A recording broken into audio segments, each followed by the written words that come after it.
Good afternoon. My name is Earl Weiner. I'm a member of the NTSB, the National Transportation Safety Board. Investigators from the NTSB arrived in Carrollton County, Virginia about 2 p.m. this afternoon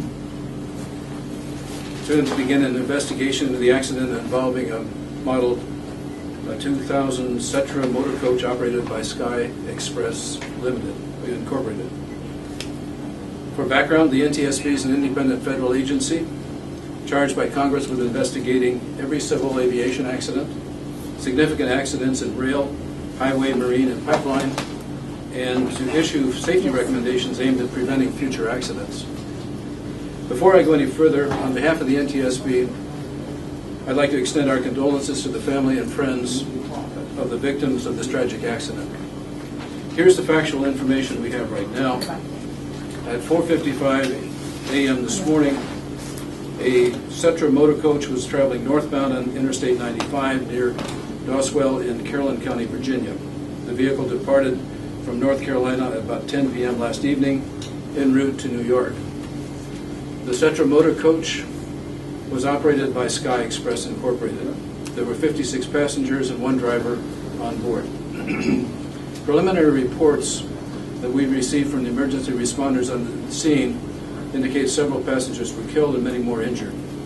The NTSB has responded with a full member GO team. The investigator in charge is Pete Kotowski, and his last name is spelled Kotowski. Mr. Kotowski is a senior investigator with over 30 years' experience.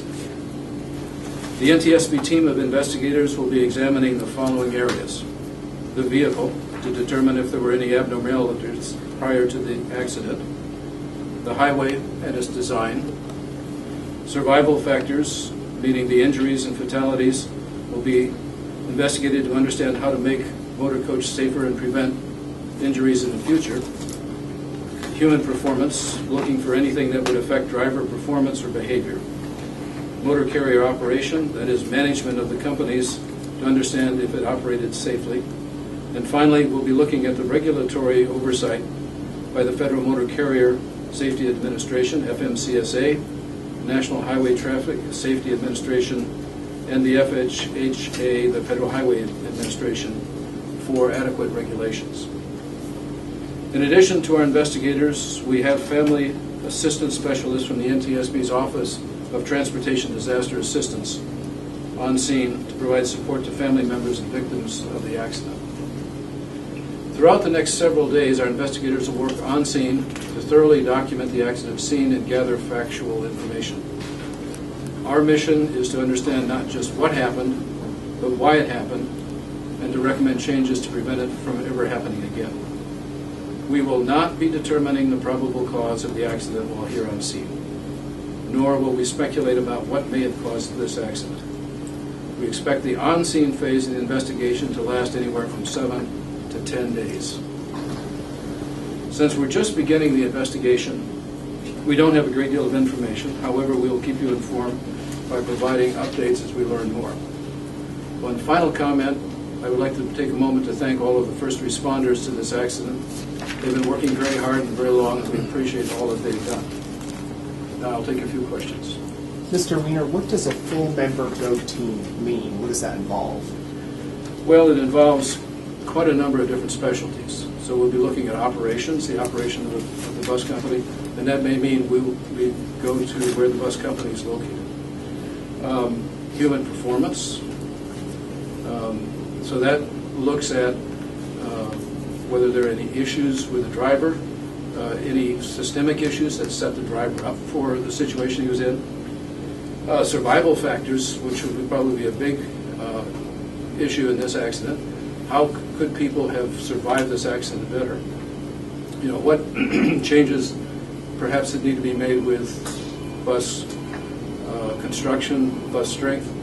As an aside, we have a special study going into bus safety started by Senator Schumer based on some previous accidents, bus accidents we've had lately.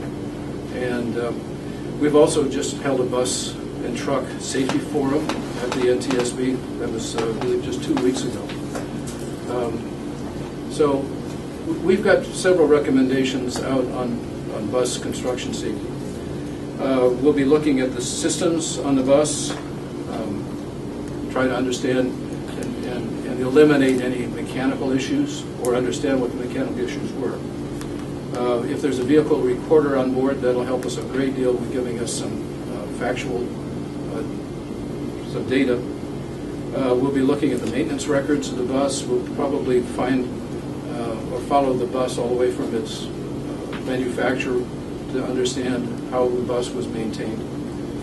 And as I said at the last, we'll be looking at FMCSA, NHTSA, and FHA to see whether what they've done are adequate. Mr. Weiner, the Virginia State Police have already blamed this on driver fatigue. The driver's already charged with the crime. Do you expect your investigation to contradict that? The question is, since the Virginia State Police have already filed charges, do we expect to find anything different? Our investigation is not a criminal investigation. We're not in law enforcement.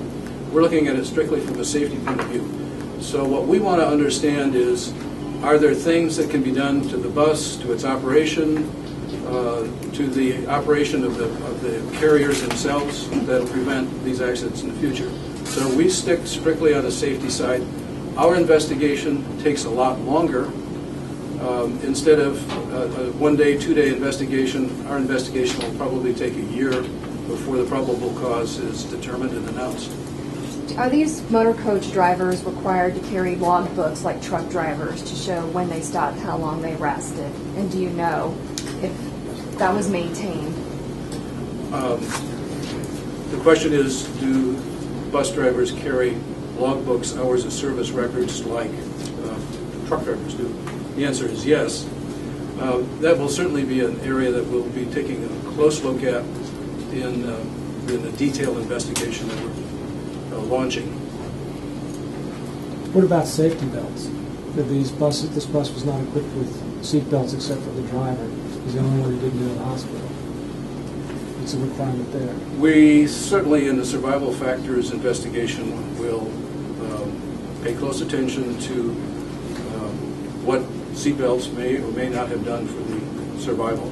What's the regulatory position now on seatbelts? Well, the policy of the NTSB is we certainly encourage both lap and shoulder belts to be used on all vehicles.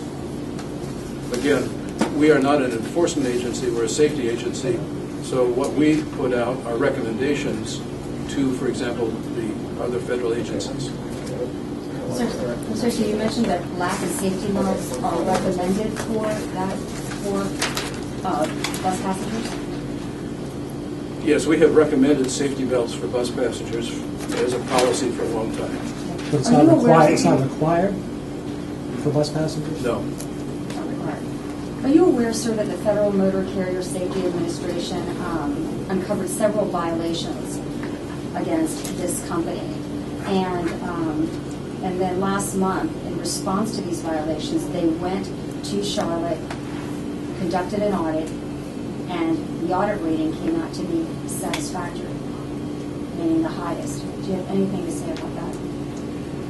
We've heard some of the same reports. We have not had a chance to verify them or validate them. That will certainly be a focus of the investigation to understand what the service history of this company is. Is that a concern? Yes, it's a concern. See, the NTSB, as I said, is not a law enforcement organization, but our objective is to identify safety improvements, make safety recommendations, whether that's on the mechanics or whether that's on the operation by the carrier.